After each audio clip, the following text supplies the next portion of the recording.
Zara Steiner was doing it in her house, but for me. And everybody came, but Joseph didn't show up. He was so cross with me. He really was. And so that was that. Then when I saw him in New York, I went to interview him for the Sunday Times.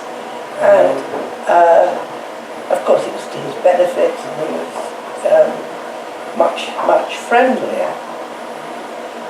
And we got on well, in fact, and he told me his rather poignant problems with his son and his parents, and how they... And he blamed Yevtushenko, I don't know, with any justice, probably not. Yeah, yeah. So, and the next time I met him, actually, he just heard he had to have a heart bypass, and he was very brave. I liked him by then, and he lived a long while afterwards. Talking about Russian poetry and rhyming, when you're drinking with a Russian writer, yeah. So you can, I don't know, you can put 1,000 euros that in half an hour she or he mentions Pushkin. Of course. but of course, because he is so memorable. I mean, that's why. And that's the great advantage of rhyme. I'm sorry to lose it, really. It does make lines stick in your mind. And Pushkin is just a wonderful poet, actually. Of course. Pardon? Of course. Yeah. So, in fact, it's not just people who are writers in a bar. You can go along in a taxi, and the taxi driver will quote. Everyone knows. Yeah, everyone knows. Everyone knows something. Yeah. Like that. Excuse me, I'm interrupting you. Yevtushenko had said that a poet is in Russia more than a poet. Pushkin is a saint. Well, yeah. A symbol. At any rate, a kind On of... the other hand, it's very boring. Things are so... But definitely they are. So. Yeah. So, but still, why is that legend, or I don't know if a poet is more than a poet, why does that stuff for you on still and still, again and again? Well, I think there are two reasons I've thought of why it is a puzzle. First, poetry developed late in Russia. Great poetry began late. I know there were lots before, but if you think of Pushkin as beginning the whole line, then it was the time of maximum repression and maximum courage required, and something like 60% were serfs. The whole situation was thrown back several hundred years. I mean, if you go back to Elizabethan England, when we had these wonderful poets, not just Shakespeare, but Marlowe, I don't know, Webster, so many. And when people didn't expect to live long, and they kind of absolutely needed poetry. And so if you were a poet, you could do this magical thing, then you were prized. Well, that all happened later in Russia, and it coincided with Decembrists and all sorts of historical revolutions before the final one, Bolsheviks. That meant that the same response was elicited from the people. They looked to their poets then, in the early 20th century, with the same enthusiasm as audiences who packed, absolutely packed, the Globe Theatre. Perhaps that's one reason. And then, if you look at the 2 centuries that we're talking about, it's very clear that Russian poetry was absolutely at its height. And it wasn't in Western Europe, actually, after about 18... it wasn't after 1850. Yeah. So, Somehow it's kind of absurd talking about Pushkin's times because 96% of Russian people they didn't read. They didn't write. they could learn by heart. Yep, absolutely. And it worked, and it still works. Yes, they could learn by heart. I mean, think of all the people who, when they heard Pushkin was ill, Yeah. pushed their way through that little passageway. It scared the Tsar. It's absolutely unique because it has never happened never in the world before or Right. after. It might have happened, I think. Yes, it didn't happen. Yeah, because European people, they could read, they could write. In Estonia, for example, these times I think 80% were able to read and write. In Russia, 96% weren't able to read and write. Yes. They knew that. But It's facts. it's a fact that they could learn by heart, so poetry lives that way more than any It other. is interesting. Because in Russia, from Ivan IV, they didn't like to print books very much. They Because didn't, a book is the greatest enemy of Tsar or empire or Держава. Yes. So it's perhaps not the pressure from above, it's the human spirit, really, which is stronger than people realise. If you learn by heart a wonderful poem, it doesn't have to be praising liberty, but if it is praising liberty, take it into yourself and think, That is too steep. No, I'm enjoying. Okay, we have talked about Russian poetry, yeah. but let's talk about European poetry as well. You have talked a lot about, for example, Silvia Plath. But Silvia Plath. I haven't actually. I've written a biography of Ted Hughes. I haven't written much about Sylvia.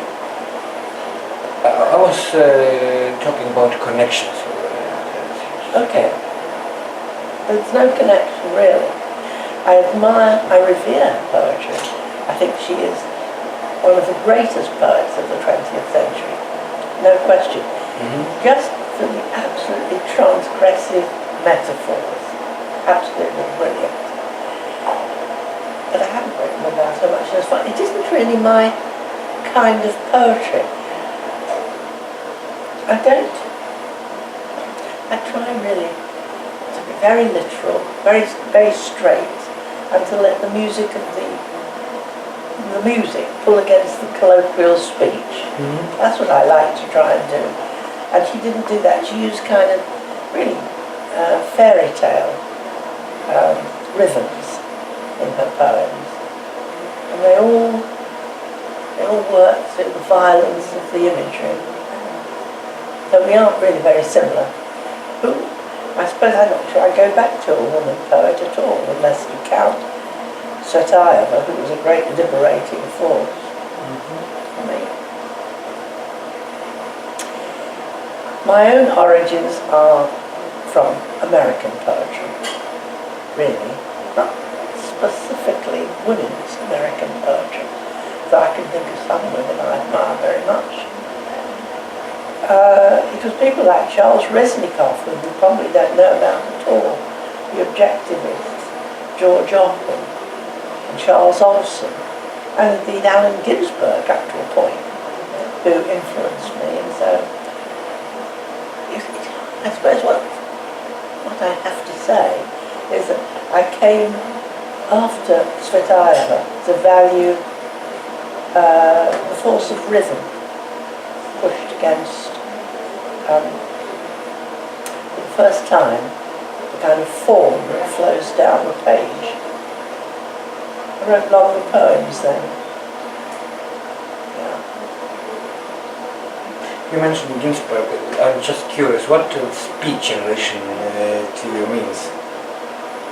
Well, I had a magazine myself in 1959 when the beats were not yet well known in England. They were in America, had already been at a trial of Howe. But I'd had a little success with these are university magazines, Cambridge University magazines, and I wrote to Ginsberg and asked him for some poems, and he gave me 2 that I wanted free, and I printed them and wrote about it and so on. He also sent me a list of about 200 people who were writing poetry in America, who he thought I would like to know about, and I wrote to them. And so many of them wrote back, and so many of them were really good. Denis Levertov was one of them. And I started publishing them in this little magazine. Absolute folly to run a little magazine. I was married with 2 children, and all I had to earn money by was what I could get from supervising undergraduates, which is not princely. I ran it for about 5 issues, and then I sold it on, not exactly sold. I gave them the magazine's title and my overdraft. That's what happened. What Ginsberg meant to me, though, was he opened America for me. And then I suddenly thought, see, I didn't really fit in the English contemporary scene. What was it? Why were you fitting? Because it was so dull. Really so dull. The new movement, which is of course not new anymore, but it was called the new movement.